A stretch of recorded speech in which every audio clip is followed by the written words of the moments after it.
Asterisk, it was just another gray Tuesday afternoon in downtown Portland. The city buzzed with its usual rhythm. Honking cars, hurried footsteps, and people too busy with their own lives to look up.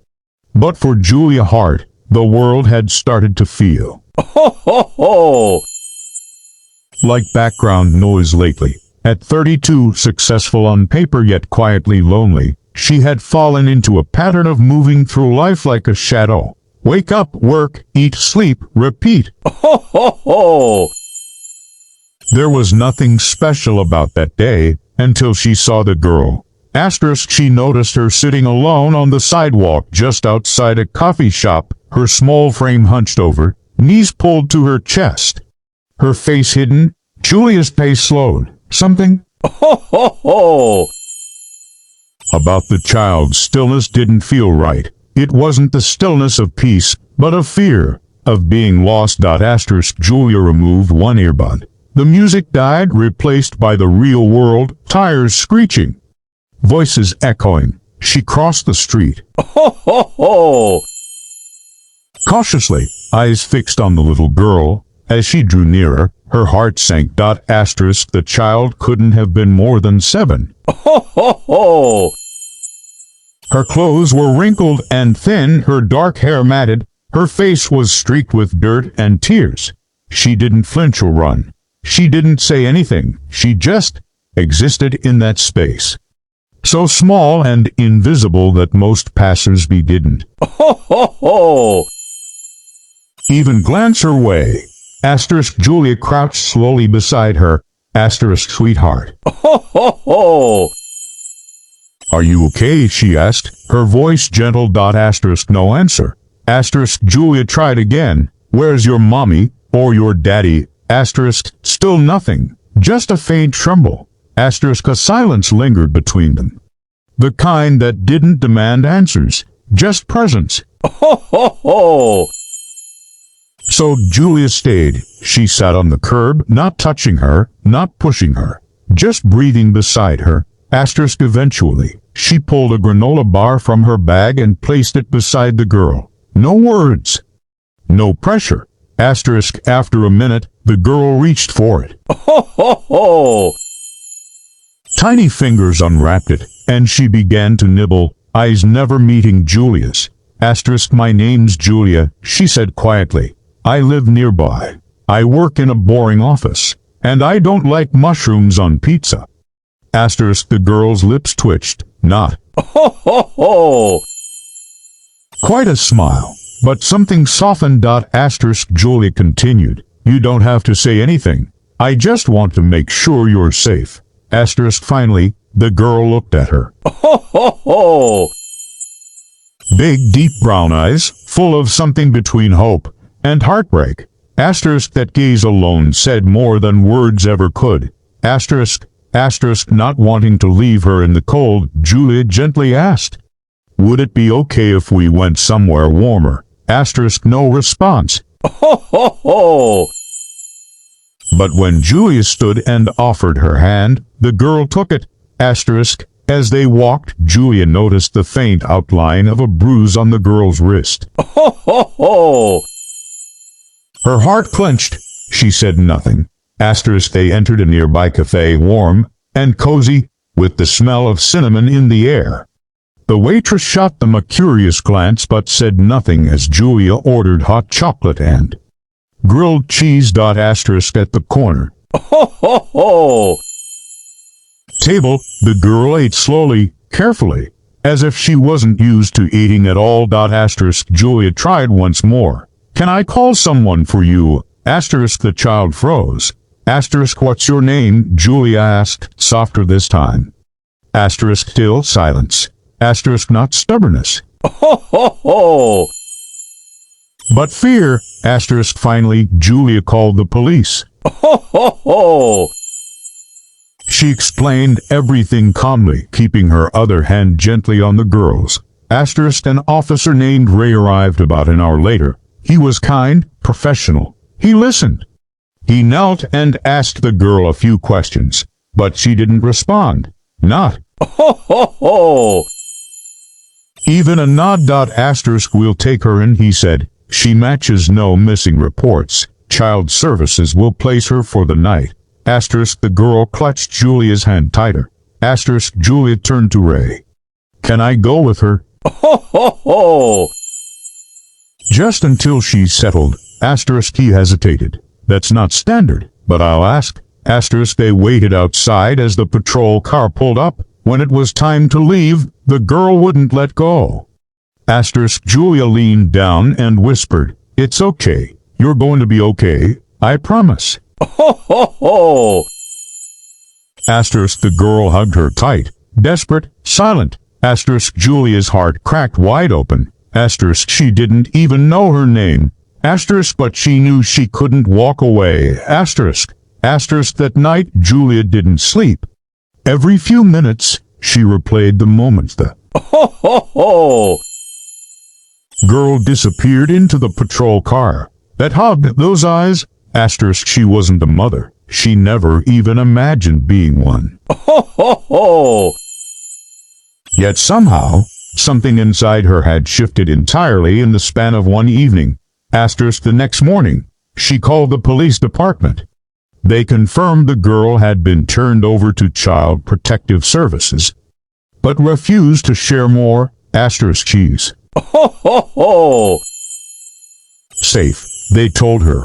That's all we can say. Asterisk safe. Asterisk the word echoed in her mind, but it didn't feel real. Julia knew the system. She'd heard the stories. Asterisk children lost in paperwork, placed in cold group homes, moved again and again. Asterisk and Ho ho ho! this child, she was already silent, already scared. What would the system do to her? Ho ho ho! Asterisk she called CPS. Asterisk after 30 minutes on hold, she was connected to a social worker named Karen. Asterisk Julia pleaded, explained everything. She's not just a missing child. She connected with me. She hugged me. I need to know she's okay. Asterisk Karen. Ho ho ho! Listen patiently. I understand, Ms. Hart. But unless you're a guardian, you can't visit her. It's about her protection. Asterisk then make me one, Julia said without thinking. Asterisk Karen paused. Ho ho ho! Are you saying you want to foster her? Asterisk I'm saying I don't want her to be alone. Asterisk Karen sighed. I'll send you the application package. But it's a process. Background checks. Home evaluations.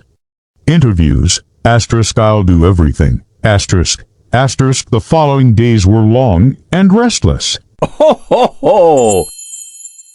Julia filled out every form, submitted references, and scheduled her home inspection. Asterisk she hadn't stopped thinking about the girl once.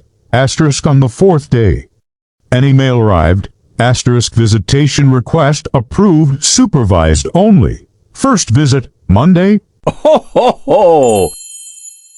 At 10 o'clock a.m., Asterisk Julia arrived early. Nervous but determined, the visitation center was clean but sterile, full of pastel colors and soft toys. A woman led her to a small room with a one-way mirror. Ho ho ho!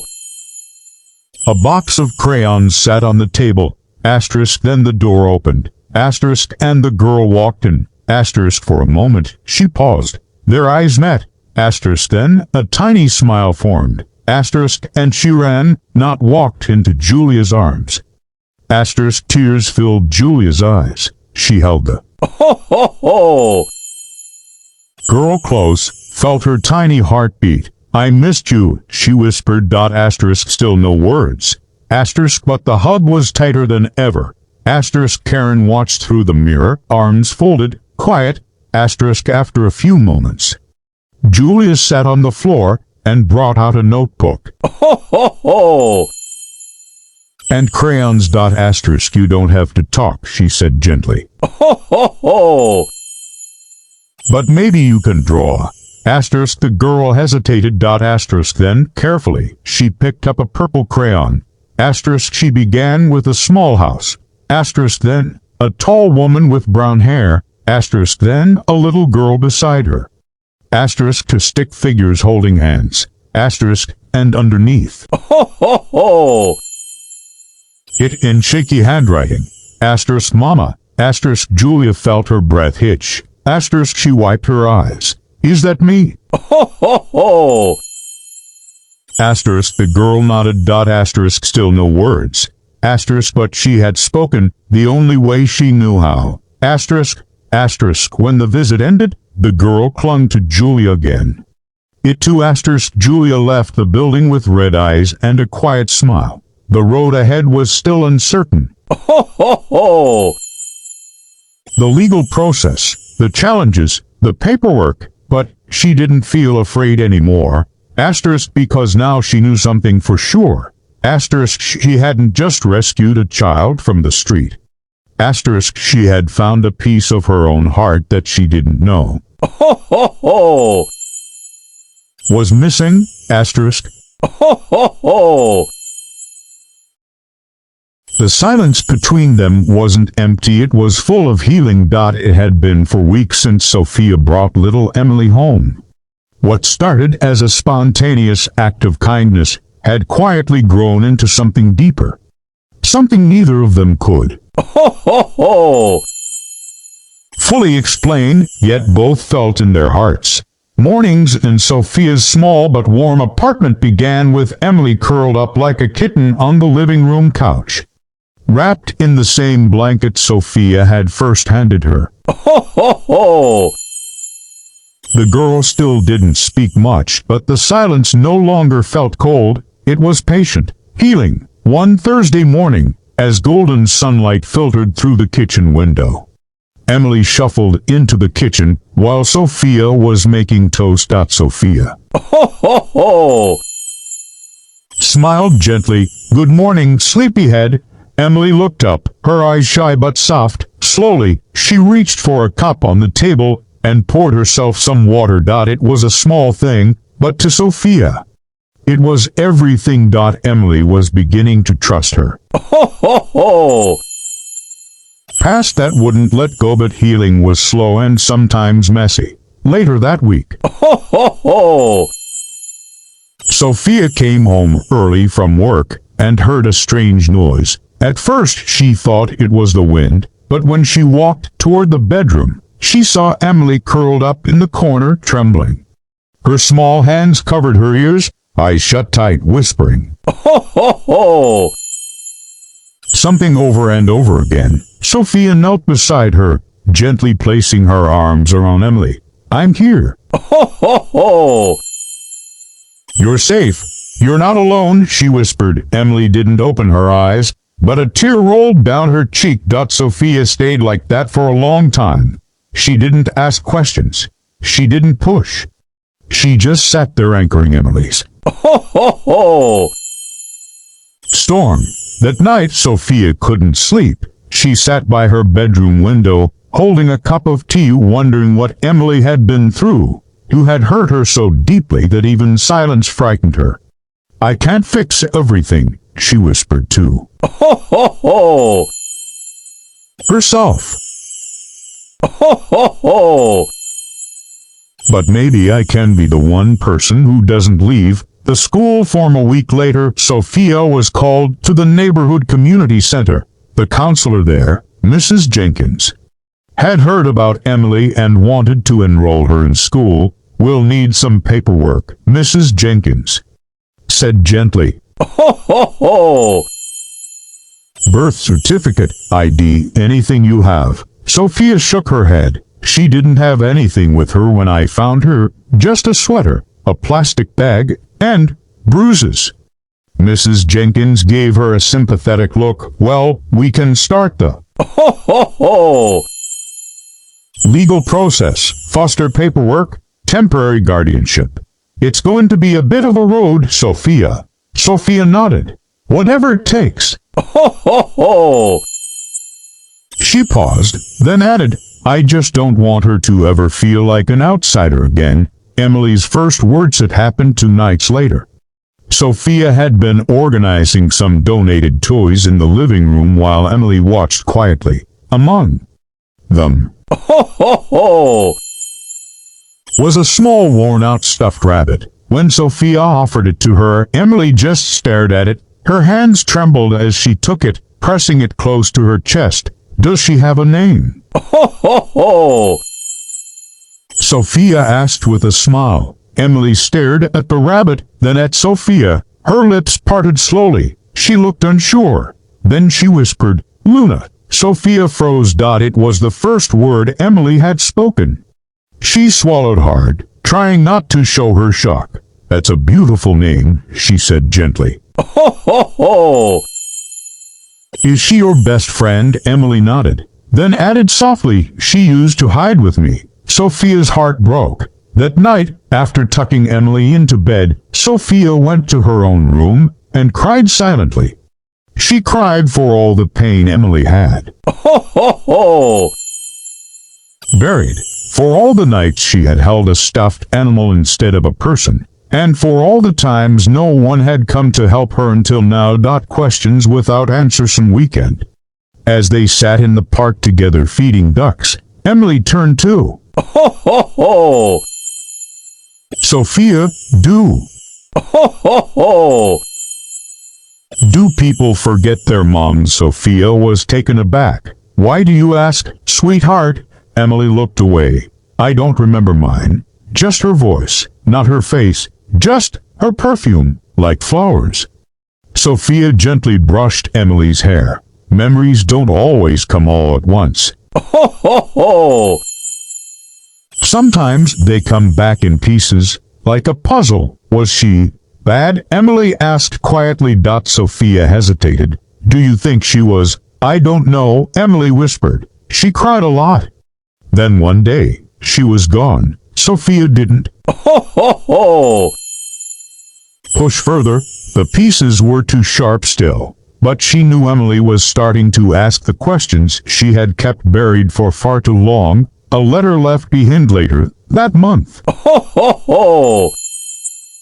A breakthrough came, though not the one Sophia had expected. While organizing Emily's small box of belongings again, Sophia found a folded piece of paper tucked inside the lining of the plastic bag Emily always carried. It was water-stained, but the words were still visible. Ho, ho, ho!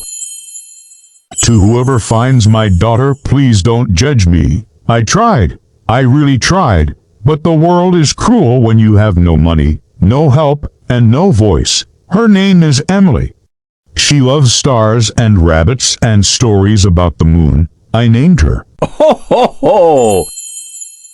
After hope, please, give her a life. I couldn't. Sophia stared at the letter for a long time, her hands shaking. Ho, ho, ho! Tears blurred the paper. Emily's mother hadn't abandoned her. She had saved her the only way she knew how. The birthday that wasn't hers. Emily never had a birthday party before. So Sophia picked a random day, March 10th, the day they met. She decorated the apartment with cheap but cheerful paper stars. Ho, ho, ho! She made pancakes with strawberries. She even got a small moon-shaped cake. Emily's eyes lit up like sunrise. Is this for me, all for you? Sophia said, setting down a candle. Make a wish. Emily closed her eyes tightly. Then, Ho, ho, ho! opened them again. Can I tell you what I wished for? Sophia smiled. Of course. I wished I could stay here forever. Sophia held back the tears and whispered, that's my wish too. The adoption date. Autumn wind rustled softly Ho, ho, ho! through the trees outside as the sun began to dip below the horizon, painting the sky in hues of golden amber and soft lavender. Ho, ho, ho! Inside the cozy apartment, a gentle silence filled the room, one that spoke more of peace than emptiness. Emily sat at the kitchen table, nervously twirling a pen between her fingers. On the table was a crisp white envelope, the adoption papers. Ho, ho, ho! All they needed was her signature. Across from her sat Sophia, now more mother than stranger. Her eyes were warm and steady as she smiled softly at Emily. Do I have to go somewhere again? Ho, ho, ho! Emily asked quietly, clutching her stuffed rabbit. Sophia shook her head. No, sweetheart, you're not going anywhere. I just need to sign these papers, and it'll make everything official. You'll be mine forever. Emily blinked, like, Ho, ho, ho! really mine, Sophia nodded, taking her hand gently. Yes, I want to be your mom, not just for today, but for every day after this. Ho, ho, ho! Emily threw her arms around Sophia's neck and began to cry quiet, heavy sobs filled with more emotion than words could hold. A new beginning months later. Emily was laughing with new friends in the park, her eyes once filled with uncertainty, Ho, ho, ho! now sparkled with freedom. Sophia watched from a distance, sipping coffee. She wasn't just a woman who helped a child once. She was a mother. A small hand tugged at her sleeve. Mom. Ho, ho, ho! Sophia looked down at Emily. Double quotes. Yes, honey, can I call you my hero? Sophia's eyes filled with tears. You already do, sweetheart. Every day. Sometimes. The smallest act of kindness doesn't just save someone else, it saves us too. She Ho, ho, ho! didn't know she'd adopted a child that day, but what she truly adopted was a heart that made hers whole. Ho, ho, ho!